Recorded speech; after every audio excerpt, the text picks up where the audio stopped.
Good afternoon, beautiful people.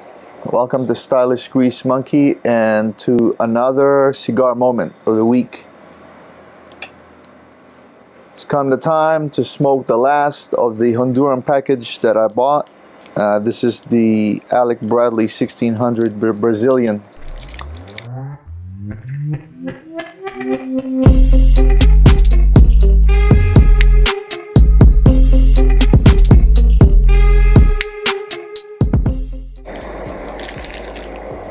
You know, I've enjoyed the Honduran package from Famous Cigars. I don't know if you can see that or not. There we go. I've enjoyed the Honduran package from Famous Cigars, and I've ordered a different sampler that I'm going to hopefully receive next week and do an unboxing for you. All right? Listen, as always, this is not a cigar review channel. Although I smoke a lot of cigars, I don't really kind of review things because I leave that to the professional. I love my cigars, but I don't think I'm a professional or an expert when it comes to reviewing cigars. So I leave that to the guys that are. However, I love to tell stories about my life, things, cigars, whatever have you, you know what I mean? So last week I talked about cigar etiquette based on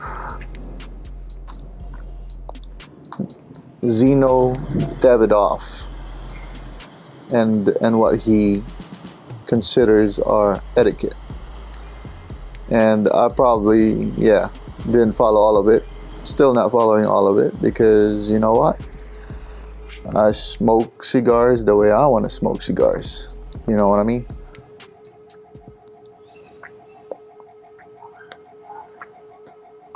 And how is that exactly? Whatever. As long as you're enjoying it, as long as I'm enjoying it, that's how it goes.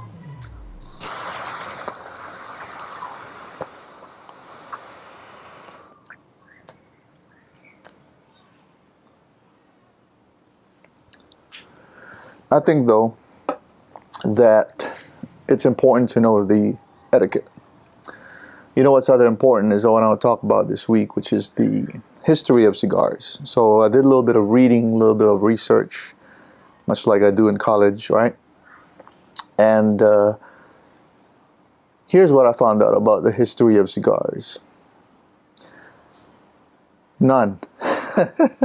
There are no hardcore recorded history of cigars, of where it originated from.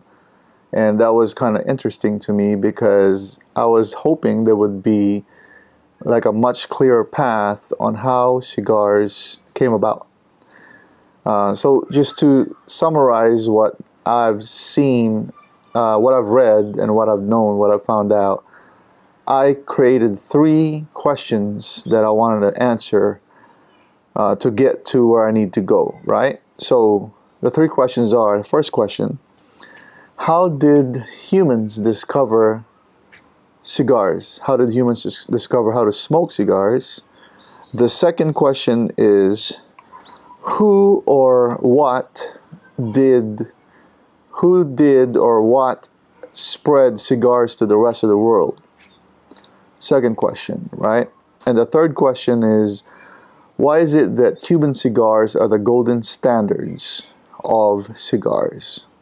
So hopefully those 3 questions, after we talked about it, will have a bit of a clearer, answer to what I wanted to get to, which is the origins of the cigars.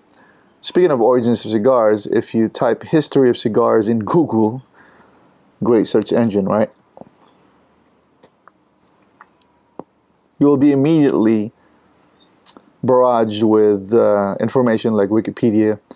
And of course, there are written articles from cigar makers, cigar sites, and conglomerate of just information that really doesn't pinpoint to anything, right? So where did the cigar originated from? How did humans discover this, right? It's not as clear as, when you say that, okay, humans discover fire accidentally back in the days, but the idea behind it is the same, right? It's just a guess, if you would say. But the earliest recorded history was a ceramic pot that was discovered from the Mayans, right? And in this ceramic pot, there's a depiction of what seems to be a Mayan smoking a cigar wrapped in palm leaves and held together by strings, like vines, right? And that was probably one of the most clear origins of the cigar. So, do I believe that the Mayans where cigar originated from the Mayans? Probably the earliest, right? I believe, because I know the Mayans are very religious people, and most of their ceremonies involves plants, roots, or anything in pursuit of hallucinations or like altered state, right? And when they do their ceremonies, most of them take something to alter the state of their mind, and then they hallucinate, and then in return, they're supposed to have seen things that non-normal mind would see. So I believe that the Mayans probably where cigars originate from. The earliest recorded history of that is that ceramic pot.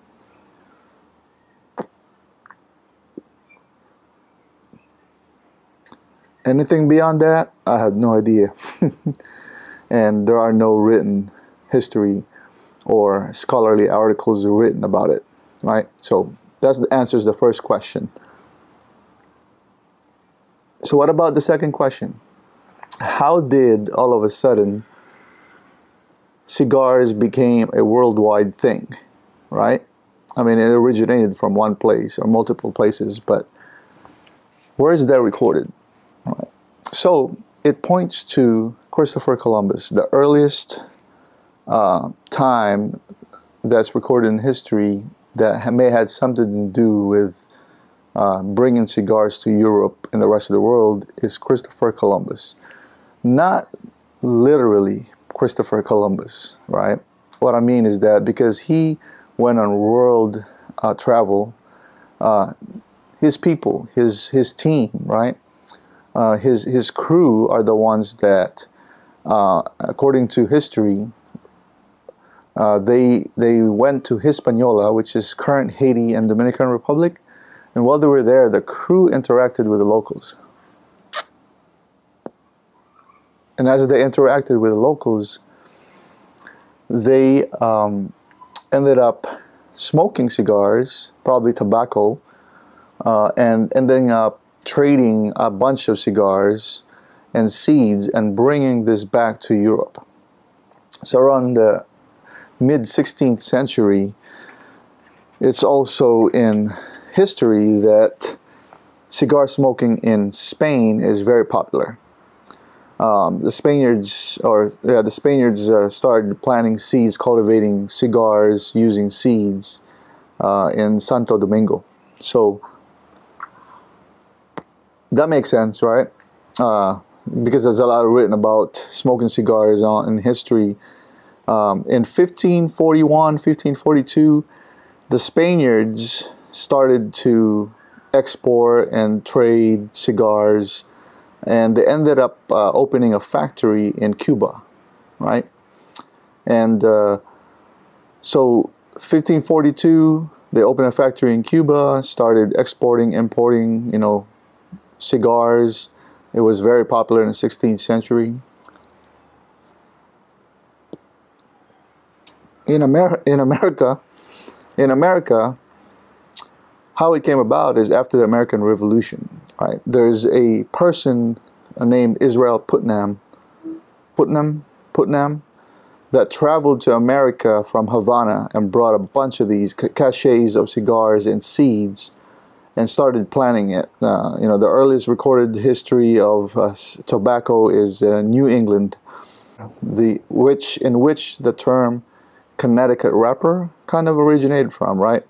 So there are other places in the Americas, that it was planted, like Key West, Florida, all of those places, all throughout the years, especially Cuban cigars. So other recorded cigars cultivation in history is back in the Philippines, and I read a little bit about it. What it was that the Roman Catholic expeditions brought back some seeds and traded it over there. The Philippines there's areas that are very dry, almost the same weather as Cuba, same weather as Dominican Republic and Haiti, and so cigars grow, the cigar plants grow very well in the humid part of the Philippines, and humid and dry part of the Philippines. So that's why I remember growing up there a long time ago, seeing old folks, rolling their own cigars and smoking their own cigars.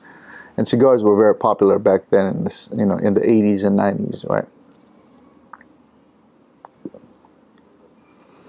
I actually remember experimenting back there as well, but if you're young, inexperienced, you don't know what you're doing, you get sick and then you quit smoking cigars. So that was probably one of my earliest memories of smoking cigars.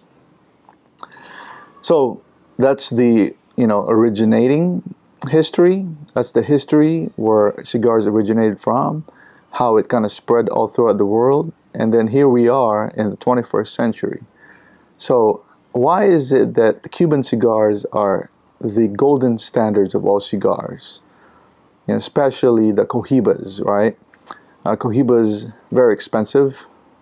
It is also the most imitated cigar and most fake cigar in the whole of the cigar world, because it's like the Rolex, right? It's very popular, very expensive, and eventually people trying to emulate or trying to fake something just like the Cuban cigars, the Cohibas, I mean.